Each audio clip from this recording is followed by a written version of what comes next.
Assalamualaikum warahmatullahi wabarakatuh. Teman-teman, ketemu lagi di channelnya Abu Fatan. Mudah-mudahan teman-teman semua dalam keadaan sehat walafiat.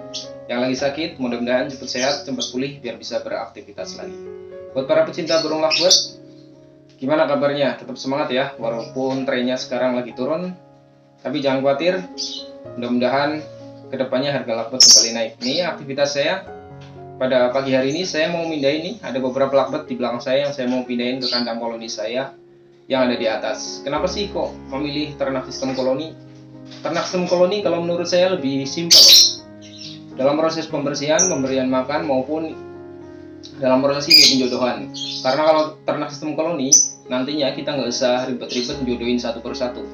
Ketika lovebird itu sudah dewasa, dia akan memilih pasangan sendiri yang cocok. Nah, itu yang salah satunya yang saya suka dari ternak sistem koloni.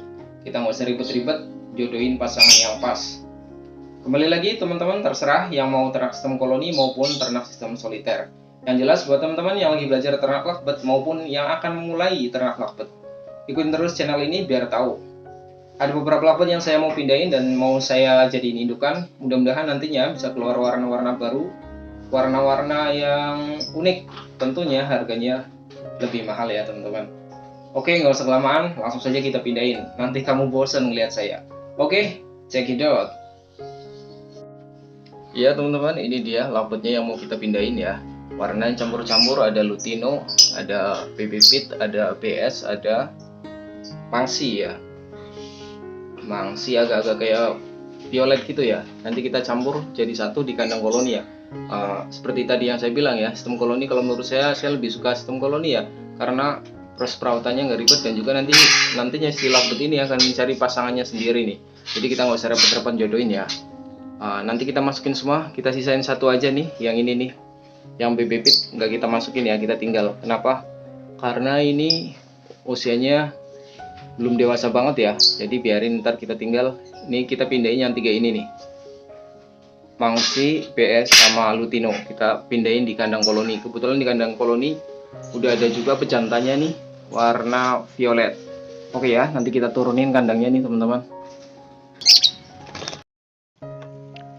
Teman-teman, ini dia lovebird-nya yang tadi kita turunin. Kita mau masukin ke kandang koloni atau kita campur nantinya nih. Ini di dalam koloni sudah ada lovebird juga, ada warna violet, ada warna kobalt sama josan. Mudah-mudahan nantinya keluar warna-warna baru yang lebih bagus sehingga harganya juga cukup lumayan. Buat teman-teman yang lagi mau belajar ternak lovebird, simak terus nyampe habis. Nanti kita ambil lovebird-nya satu-satu, kita masukin ke kandang koloninya.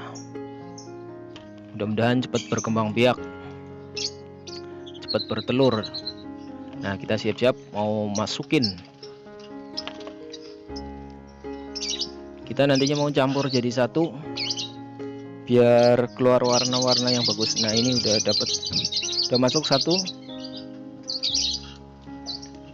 Lutino udah masuk. Nih ada BS, ada violet sama baby pit. Biarin nanti dia nyari pasangan sendiri, jodohnya sama apa ya. Oke teman-teman, nanti kita pantau terus. Teman-teman, ini dia suasana kandang koloninya. Ini lovebird yang tadi sudah kita masukin ya, sudah kita pindah dari kandang kotak, kita pindah ke kandang koloni. Kalau saya pribadi seperti tadi yang dibilang di awal, lebih suka ternak sistem koloni karena ada beberapa keuntungannya.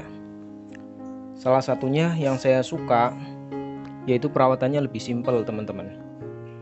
Ini lovebird-nya lagi tahap penyesuaian. Biasanya kalau baru dipindah kayak gini dia butuh penyesuaian dulu, penyesuaian sama tempat, sama gelodok, karena tempat yang baru nih teman-teman. Ini campur-campur, ada beberapa warna, ada lutino, ada violet, ada BS, ada PB juga. Mudah-mudahan nantinya di tempat baru ini bisa keluar warna-warna baru yang lebih bagus, yang lebih variatif.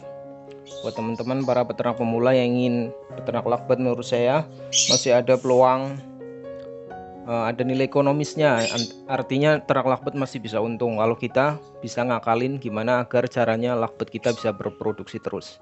Kalau lakbet kita bisa berproduksi terus, tentunya kita bisa menghasilkan ya, minimal bisa dijual dan bisa untuk membeli biaya produksi, biaya pakan maupun biaya vitamin, dan juga ada keuntungannya.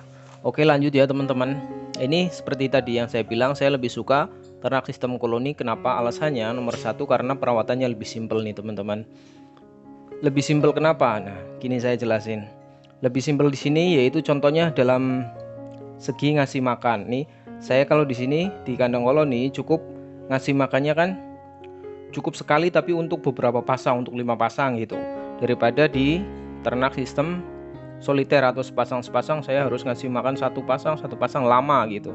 Buat saya waktunya terlalu tersita. Kalau koloni kan kita cukup stok pakan yang banyak, tapi untuk semuanya, semua pasang gitu. Jadi lebih simpel. Begitu juga dalam proses pembersihan kandang, kita cukup ngebersihin kandang sekali, misalnya kita bersihkan seminggu sekali gitu. Udah cukup daripada sistem sepasang kita harus bersihin sepasang lama waktunya juga membutuhkan waktu yang lama ya. Yang nomor dua, kenapa saya memilih sistem koloni, yaitu tidak perlu proses penjodohan. Jadi kalau teman-teman yang ingin memulai ternak lakbet bingung nih, ini lakbet jantan apa lakbet betina, tentunya harus dijodohin dulu. Kalaupun udah ketahuan jantan betinanya, harus dijodohkan dulu agar si lakbet ini nantinya mau berproduksi, mau kawin. Kalau kita taruh di kandang koloni kayak gini, lebih simpel, teman-teman masukin saja lakbet misal 5 pasang gitu, masukin saja jantan betina, terserah ntar dia nantinya yang akan memilih pasangan sendiri mana yang lebih pas. Jadi kita nggak perlu jodohin, nantinya kalau usianya sudah dewasa dia pasti akan memilih sendiri dan dia akan berproduksi sendiri, kawin sendiri gitu. Nggak usah ribet-ribet masangin lagi, jodohin lagi gitu. Dia secara alami akan memilih mana pasangannya yang lebih cocok. Nah, itu yang lebih saya suka ya dari sistem koloni. Kemudian selanjutnya kenapa saya memilih sistem koloni, kelebihannya, ini tempatnya agak berisik karena banyak lakbet, agak banyak suara-suara lakbet. Lanjut ya, kenapa? Keuntungan selanjutnya yaitu menurut saya ternak sistem koloni itu lebih produktif. Si lakbet itu lebih produktif. Kenapa? Karena secara alami kandangnya kan lebih luas, jadi suasana yang tercipta itu seperti di alam bebas, sehingga memacu lakbet untuk ini nih, bisa berinteraksi dengan yang lain lebih cepat, ini membuat sarang kayak gitu, lebih cepat kawin, sehingga proses produksinya juga jauh lebih cepat. Dia jarang sekali di kandang koloni itu lakbet stres, daripada kandang sepasang yang kecil biasanya lakbet itu pergerakannya kurang sehingga stres. Itu mempengaruhi produksinya juga. Kalau di kandang koloni rata-rata lebih produktif kalau menurut saya. Selanjutnya kenapa saya memilih kandang koloni, karena di kandang koloni itu jarang sekali lakbet yang ngelemak. Walaupun sih ada, tapi kemungkinannya kecil. Lakbet ngelemak itu biasanya problem ketika para peternak itu sudah ternak lakbet lama gitu, karena pemberian makannya terlalu banyak, dikasih makanan yang mengandung ini protein tinggi kayak gitu, kayak kangkung kebanyakan, lama-lama si lakbet itu akan ngelemak, terutama di lakbet betina. Ketika lakbet itu ngelemak, maka dia akan susah berproduksi. Kalaupun bertelur, kemungkinan netesnya itu sangat kecil sekali. Nah, karena lakbet biasanya kalau ngelemak itu kurang gerak.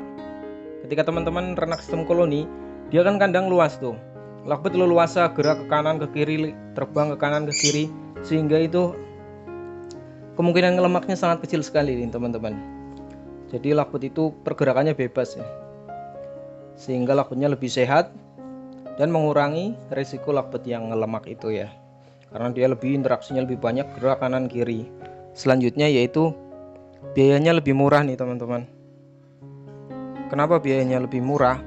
Karena biaya terutama dalam pembuatan kandang ya, karena dibandingkan kita ternak sistem sepasang kita harus mengeluarkan biaya untuk pembelian kandang sepasang, tentunya harganya lebih mahal, dan juga untuk pembelian peralatan kayak seperti tempat makan, cepuk, tempat minum, itu memerlukan biaya yang lebih besar dibanding kita sistem koloni. Kita bikin kandang untuk 5 pasang atau 10 pasang dan tempat makannya satu untuk banyak pasang ya, tempat makannya satu tapi untuk beberapa pasang, lebih hemat dalam biaya pembelian peralatan makan dan juga pembuatan kandangnya sendiri. Di samping itu nih teman-teman, namanya kelebihan pasti ada kekurangannya juga nih. Sistem koloni juga saya akui ada kekurangannya. Salah satunya kekurangannya yaitu buat teman-teman yang mempunyai lahan yang kecil itu sangat susah ya. Karena ternak koloni tentunya memerlukan lahan atau tempat yang luas untuk naruh kandangnya yang luas itu. Nah, buat teman-teman yang lahannya minim biasanya memilih kandang yang kecil-kecil. Nah, di situ nih kekurangannya. Dan juga kekurangan selanjutnya itu lockbird biasanya sering berantem berebut glodok nih. Kebiasaan di kandang koloni ketika lockbird dicampur jadi satu, banyak pasangan atau 5 pasang atau 10 pasang, dia akan berebut biasanya. Terutama ketika lockbird akan kawin, akan nelor, dia biasanya suka berebut glodok. Nah, biasanya itu lockbird yang lagi ngeram juga sering diganggu. Nah, itu kekurangannya di situ, lockbird pada berantem, jadi kurang kondusif lah istilahnya. Kekurangan selanjutnya yang sering dialami ternak sistem koloni yaitu bila ada yang lockbird yang sakit nih, gampang tertular. Karena namanya satu koloni, biasanya kalau ada yang sakit, yang lain juga gampang tertular ya. Solusinya gimana? Solusinya ketika ada lockbird yang sakit di koloni itu langsung diambil, dipisahkan saja ya, biar nggak nular-nular ke teman-teman yang lain tuh. Jadi itu pembahasan tentang ternak sistem koloni ya teman-teman. Ada kekurangan, ada kelebihan, kembali lagi kepada teman-teman semua mau memilih sistem koloni atau sistem sepasang-sepasang atau soliter. Semuanya ada risiko dan ada untung ruginya ya. Mungkin itu saja yang bisa saya share, kurang lebihnya mohon maaf. Jumpa lagi ya teman-teman di video saya selanjutnya. Mudah-mudahan ternaknya tetap sukses, untung terus, dan juga harga lockbird juga kembali naik lagi. Kurang lebihnya mohon maaf. Jumpa lagi di video saya selanjutnya teman-teman. Assalamualaikum warahmatullahi wabarakatuh.